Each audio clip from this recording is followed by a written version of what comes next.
हजरत उमर फारूक रज़ी अन्हु का जीवन परिचय। इस्लामिक इतिहास में जिन सहाबा-ए कराम रज़ी अन्हुम का नाम सबसे रोशन और सबसे ऊंचा दर्जा रखता है, उनमें से एक है हजरत उमर फारूक रज़ी अन्हु। आपका नाम उमर इब्नुल खत्ताब था।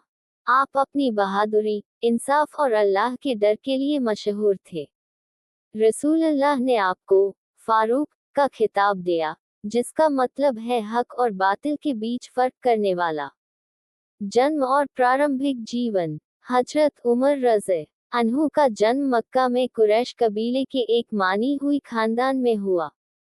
आप बचपन से ही पढ़ने लिखने के काबिल थे।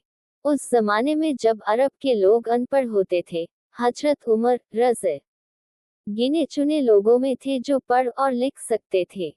इसके अलावा आप बहुत अच्छे खिताब पढ़ने वाले, पहलवान और तगड़े योद्धा थे।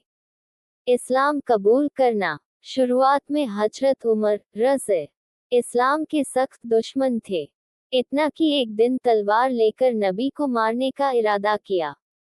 रास्ते में किसी ने बताया कि पहले अपनी बहन फातिमा बिन खत्ताब और उनके शौहर सईद बिन जैद इस्लाम कबूल कर चुके हैं। आप गुस्से में अपनी बहन के घर गए। वहां कुरान की आयतें पढ़ी जा रही थीं। जब आपने उन्हें सुना तो दिल पसीज गया और कहा, ये कैसी प्यारी और ऊंची बातें हैं, मुझे भी इस्लाम सिखाए। फिर आप रसूलुल्लाह की खिदमत में हाजिर हुए और ईमान ले आए। इस तरह हजरत उमर रज़ी का इस्लाम में दाखिल होना मुसलमानों के लिए बड़ी ताकत और इज्जत बन गया।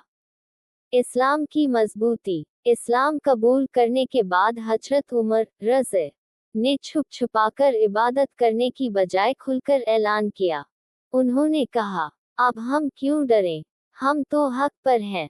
इसके बाद मुसलमानों ने खुलेआम काबा में नमाज पढ़ना शुरू किया। रसूलुल्लाह की दुआ थी, ऐ अल्लाह, उमर बिन खत्ताब या अबू जहल में से किसी एक को इस्लाम के लिए चुन ले। और अल्लाह ने उमर रज़ी को चुना। हिजरत। मदीना की तरफ हिजरत।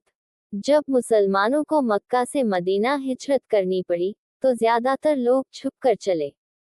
लेकिन हजरत उमर रज़ी तलवार लेकर काबा के पास खड़े हुए और कहा, जो चाहता है कि उसकी माँ अपने बेटे का गम करे, वो आकर मुझे रोक ले। फिर खुलेआम हिजरत की। आपका दौर-ए-हुकूमत। रसूलुल्लाह के इंतकाल के बाद हजरत अबू बकर रज़ी खलीफा बने। उनके इंतकाल के बाद सन 13 हिजरी में हजरत उमर रज़ी मुसलमानों के दूसरे खलीफा बने। उनका दौर इस्लामिक तारीख का सबसे सुनहरा दौर था। इंसाफ और अदल। हजरत उमर रज़ी की सबसे बड़ी पहचान उनका इंसाफ था। गरीब, अमीर, काले, गोरे, अरब, गैर अरब सबके लिए बराबरी का इंसाफ। उनकी हुकूमत में कोई भूखा नहीं सोता था। आप रात में भेष बदलकर लोगों का हाल देखते थे। कहावत मशहूर है, अगर फुरात नदी के किनारे एक कुत्ता भी भूखा मर गया तो उमर से पूछ होगी। फुतुहात, फतहें। आपके दौर में इस्लामी सल्तनत बहुत फैली।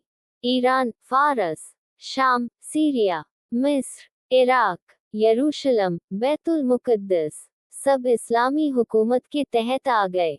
आपकी वजह से इस्लाम पूरी दुनिया में तेजी से फैला। शख्सियत और आदतें। बहुत सादा जिंदगी जीते थे। आम कपड़े पहनते और जमीन पर बैठते थे। अपनी रियाया, प्रजा की तकलीफ को अपनी तकलीफ समझते थे। हमेशा अल्लाह के डर से रोते रहते थे। शहादत।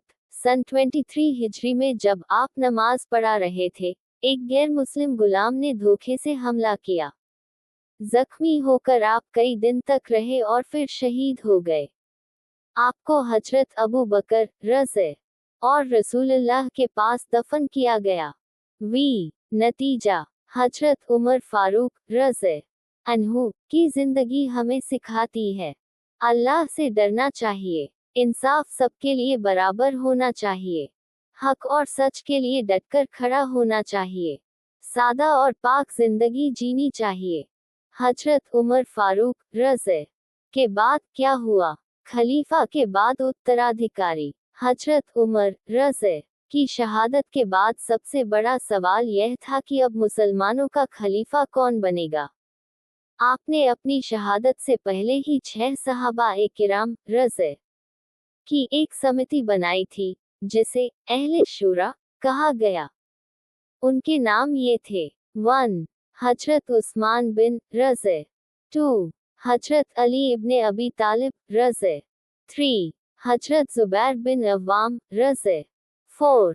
हजरत तलहा बिन उबैदुल्लाह रज़े, 5. हजरत अब्दुर्रहमान बिन औफ रज़े, 6. हजरत सअद बिन अबी वक्कास रज़े। इन लोगों को तय करना था कि उमर रज़े के बाद अगला खलीफा कौन होगा। हजरत उस्मान गनी रज़े का चुनाव। शूरा के सहाबा ने आपस में कई दिन तक मशवरा किया और आम मुसलमानों से राय ली। आखिरकार हजरत अब्दुर्रहमान बिन औफ रज़े ने ऐलान किया कि लोगों की ज्यादातर राय हजरत उस्मान बिन रज़े के साथ है। इस तरह सन 24 हिजरी में हजरत उस्मान गनी रज़े मुसलमानों के तीसरे खलीफा बने। उमर रज़े के बाद इस्लाम की हालत। इस्लामी सल्तनत पहले ही हजरत उमर रज़े के दौर में बहुत फैली थी। हजरत उस्मान रज़े के दौर में भी इस्लाम और आगे बढ़ा। सबसे अहम काम ये हुआ कि कुरान पाक को एक ही मुसहफ कॉपी में जमा कर दिया गया, ताकि लोगों में पढ़ने और लिखने में कोई फर्क न रहे। उमर रज़े की याद। आपके बाद लोग अक्सर कहा करते थे, उमर जैसा इंसाफ करने वाला खलीफा फिर कभी नहीं आएगा। आपके दौर का इंसाफ, बराबरी और सादगी हमेशा के लिए मुसलमानों की मिसाल बन गया। अगर वीडियो पसंद आए तो सब्सक्राइब करें, लाइक करें और अपने दोस्तों से शेयर करें।